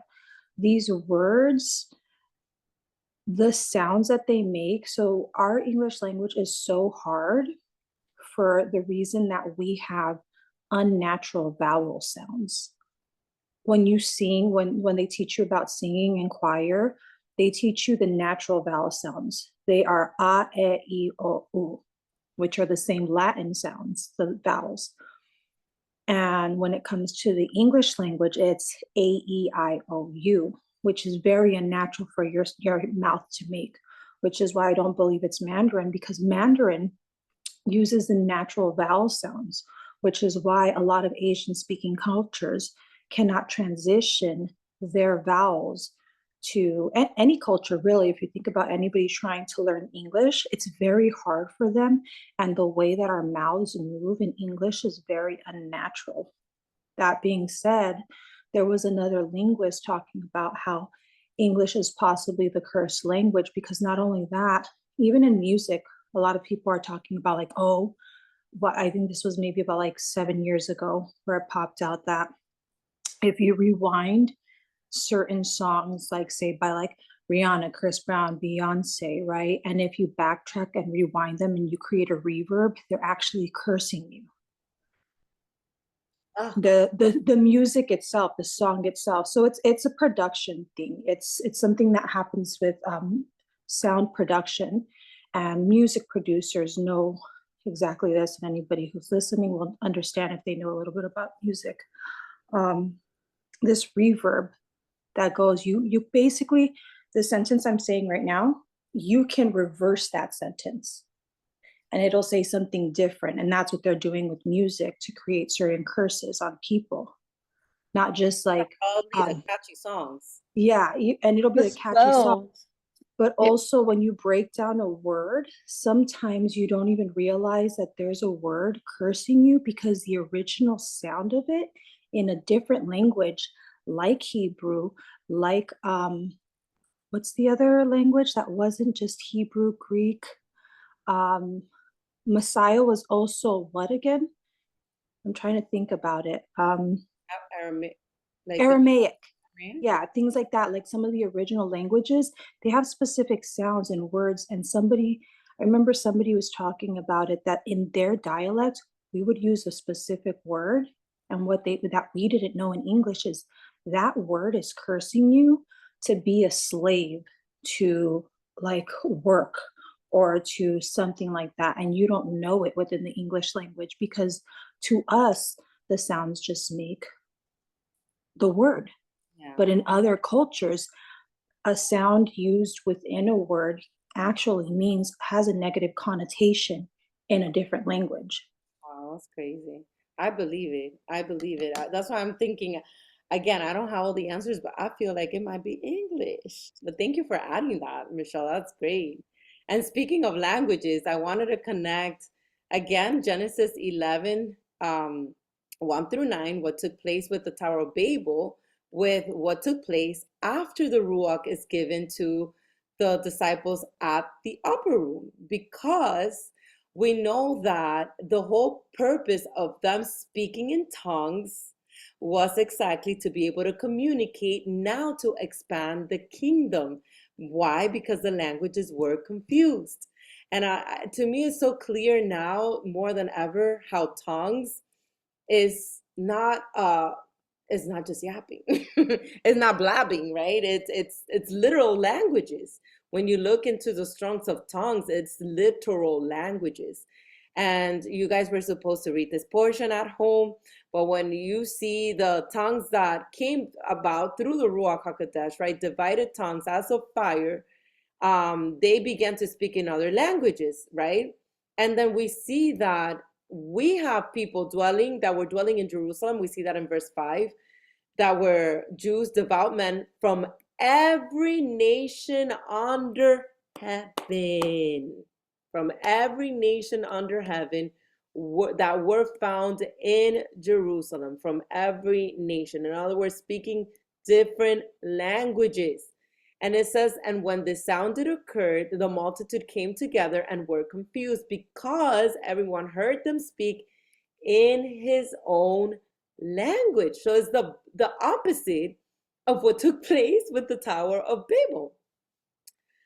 And then they were all amazed and marveled, saying to one another, look, are not all these who speak Galileans? And how is it that we hear each in our own language in which we were born?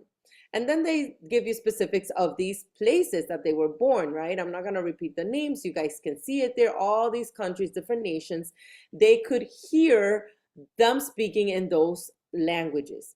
So they were all amazed and perplexed, saying to one another, whatever could this mean? And so they assumed they were full of wine, right? Very similar than with Noah, in the sense that they were making fun of Noah, thinking he was losing his mind when he was building the ark. So I saw a connection there as well. And then, okay, I'm not going to keep reading Acts.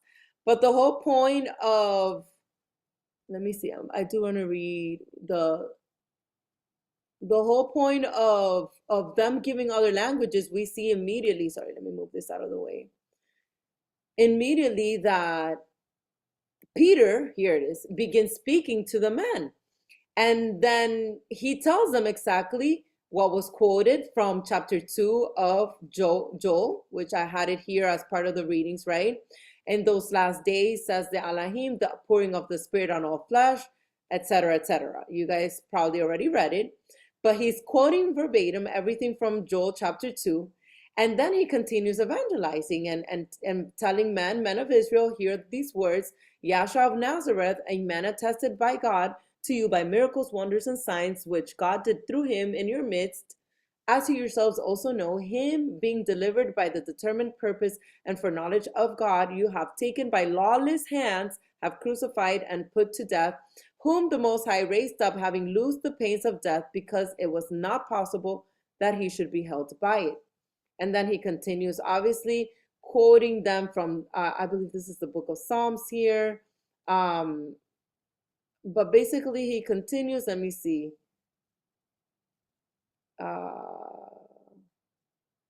He's all this part here, he's evangelizing. Okay, and then all that leading to, and with many other words, he testified and exhorted them, saying, be saved from this perverse generation, which is exactly what Noah was doing, preaching to the generation of his times and saying, repent and be saved. and giving them an opportunity to be saved from the flood that was to come. So now the Ruach gives them many different languages to be able to reach all these people, to say the same message, now through Messiah, through the works of Messiah. And look what was the end result of that. Then those who gladly received his word were baptized, and that day about 3,000 souls were added to them. And so the whole purpose of tongues, because we see it also in the book of Matthew, I believe it is, or Mark, that it says, that wait till the Holy Spirit is given to you and you shall, speak in other languages. And the whole purpose of that was for them to go and make disciples of all nations, because he was reversing what took place at the Tower of Babel. Literally reversing it. Instead of having people come against the Most High, now he's building a kingdom of priests, bringing them to the Most High. They had one language, but now he gives them the utterance through the Ruach to speak in many different languages so they can reach the nations. And that is the whole purpose of tongues. The entire purpose of tongues.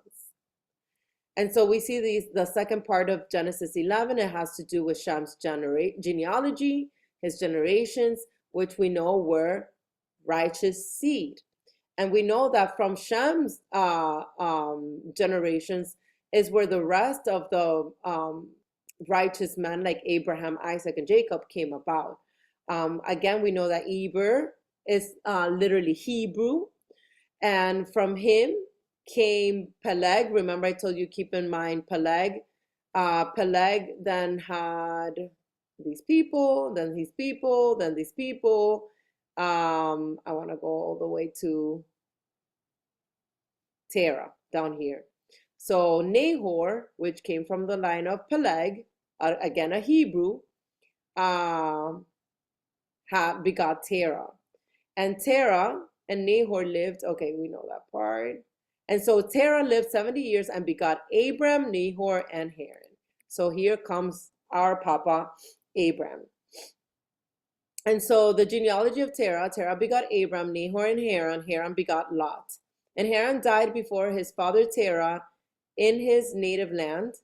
Then Abram and Nahor took wives. The name of Abraham's wife was Sarai, and the name of Nahor's wife was Milcah, the daughter of Haran, the father of Milcah, and the father of Ishka. But Sarai was barren, and she had no child. So here we begin the beautiful story of faith of Abraham. And Terah took his son Abram and his grandson Lot, the son of Haran, and his daughter-in-law Sarai, his son Abram's wife, and they went out with them from Ur of the Chaldeans to go to the land of Canaan. And again, we see the land of Canaan over here. That was always the goal. Because the whole thing with Canaan took that land, but it did not belong to him. And I believe, again, that's where the Garden of Eden is found. Because if you notice, all of these righteous men were always to go back to Canaan. So again, Terah takes Abram. It's the same story of the Exodus. It's literally the same story of the Exodus. I don't know if you ladies see that. But they were pilgrims on the earth on their way to the land of Canaan. And they came to Haran and dwelt there. So the days of Terah were 5 years, and Terah died in Haran. Let me check the chat really quick because you guys are not talking, but you're chatting. And there goes what you were saying early, how Abram was he had a nephew, Lot, and you see it there because he's the son of Haran. Nephew. He comes into the picture now. Yes. So I'm just trying to read. Oh, Sylvia, I just saw your thing. No machuco más inglés. I know, right? And that's the thing, though. If you think about it, they make us, even in our native countries, they make us love English. Like, the goal in life is to learn English. Like, that's like the dream language to learn. And it's quite the opposite. Sorry, I'm going back to that. I just saw your thing on the chat. But anyway, so we are at the last portion of Genesis with Terah's descendants. And again, we had a lot of connecting precepts that we were to cover this week, like 2 Thessalonians. Sorry, let me move this out of the way before we conclude it. 2, 7 through 17, 2 Thessalonians 2, 7. Okay. And this has to do with the Antichrist, which is literally what took place with the Tower of Babel. There's nothing new under the sun. For the mystery of the lawless is already at work. Only he who now restrains will do so until he is taken out of the way. And then the lawless one will be revealed, whom the Adon will consume with the breath of his mouth and destroy with the brightness of his coming. The coming of the lawless one is according to the working of Satan, with all power, signs, and lying wonders, and with all unrighteous deception among those who perish, because they did not receive the love of the truth, that they might be saved. And for this reason, the Most High will send them a strong delusion, that they should believe the lie, that they all may be condemned who did not believe the truth, but had pleasure in unrighteousness. And it resonates with the people of the times of Noah. It resonates a lot. We also had 2 Peter. I'm not going to read it, but basically the entire book of 2 Peter has to do with understanding the false teachers, the wolves that come dressed in sheep's clothing, basically. And then speaking of the end times, that's basically what the entire, I don't know if you guys, ladies, want to add anything that you observed in the book of, specifically in the book of 2 Peter. Second Peter is also like so similar to Jude. It's literally like almost verbatim, word by word, like saying the same thing. So pretty crazy.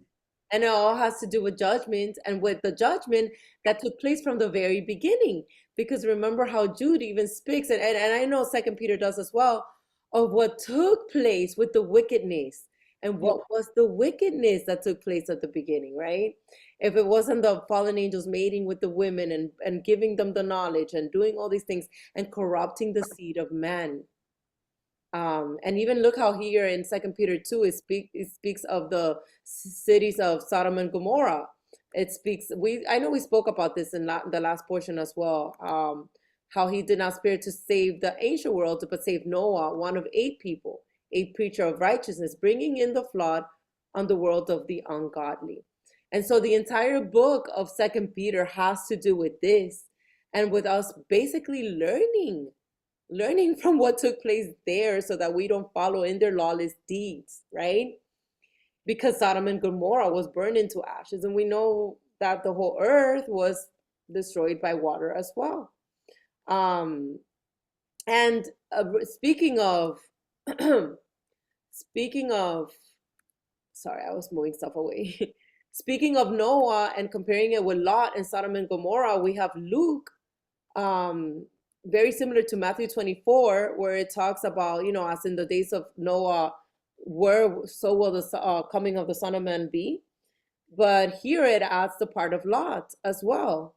Trying to find it. It starts on 26, so let me just read 26, where it says, and as it was in the days of Noah, so it will be also in the days of the Son of Man. They ate, they drank, they married wives, they were given in marriage until the day that Noah entered the ark. And the flood came and destroyed them all. And again, the ark, it's so foreshadows so much Messiah too, entering the ark, enter through the gate, right? Likewise, as it was also in the days of Lot, they ate, they drank, they bought, they sold, they planted, they built. But on the day that Lot went out of Sodom, it rained fire and brimstone from heaven and destroyed them all.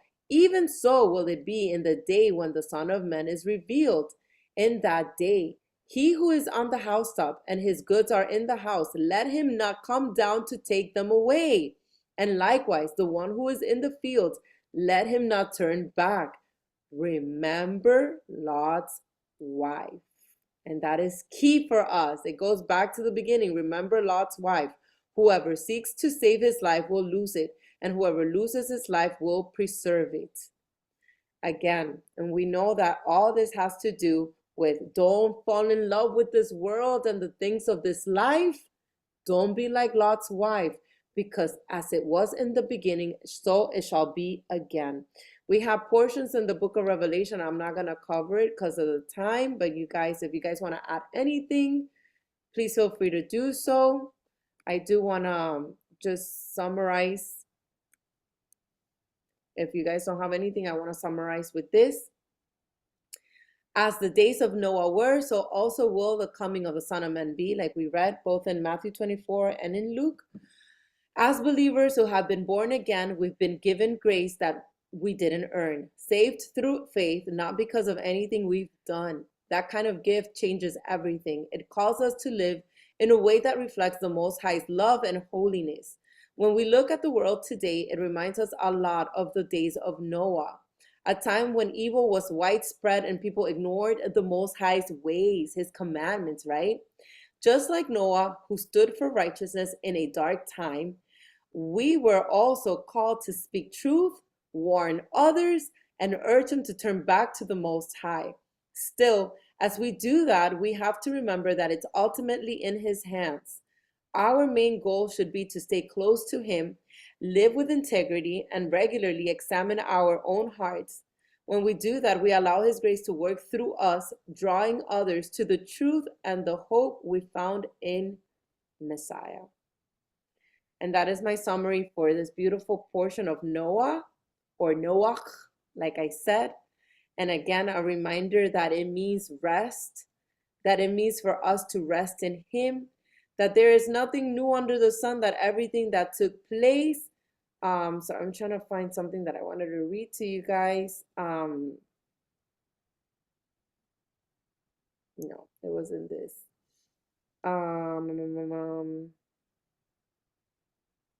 Okay, this part.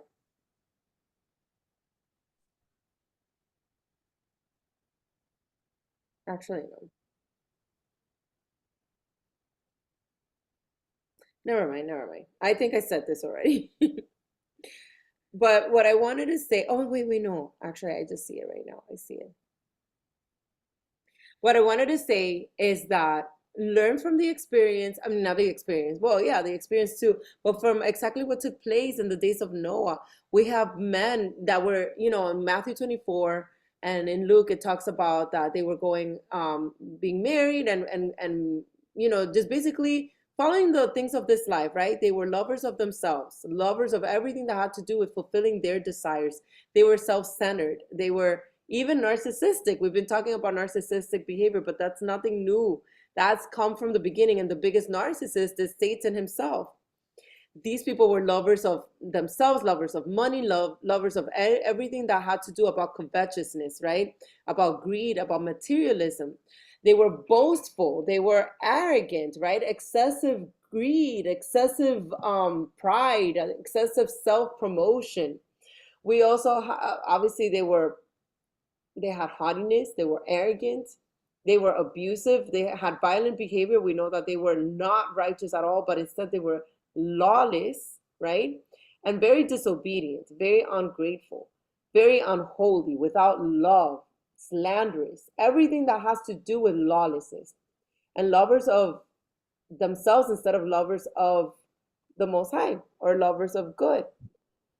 And in other words, I share all this because today we see the same pattern where people are so wrapped up in themselves, in the self-image, that we fall when we are trapped in ourselves. We get completely distracted and unaware of the judgment that is upon to befall on this earth. And because the Most High has opened the door for salvation through our Messiah, which is again what I believe the ark represents, he has opened the door for us for salvation, for us to have the same fate as Noah did and be able to enter into that rest, as Noah's name means, comfort and rest, right? And not to follow the same destiny that the wicked man faced. And so through Messiah, we have the opportunity now to enter into the ark and to be saved for such time as this, which is the end times, right? So that's all I wanted to conclude with. And I hope you ladies learned something today. I definitely learned from you. I'm excited because I love that today went a lot more everybody was engaging, and I loved it. And I pray that next week will be just as edifying and refreshing. And even to those that are connecting later to catch this live discussion, I pray that it's edifying for you all as well. And I pray that one day you can join us live while we are doing the live so that you can also add on to this discussion and we can all learn from one another as the body of Messiah. So remember, the whole purpose of studying is to edify one another and to continue growing in Him, preparing the way just as Noah did. Amen. So much shalom to all of you. Thank you for connecting, ladies.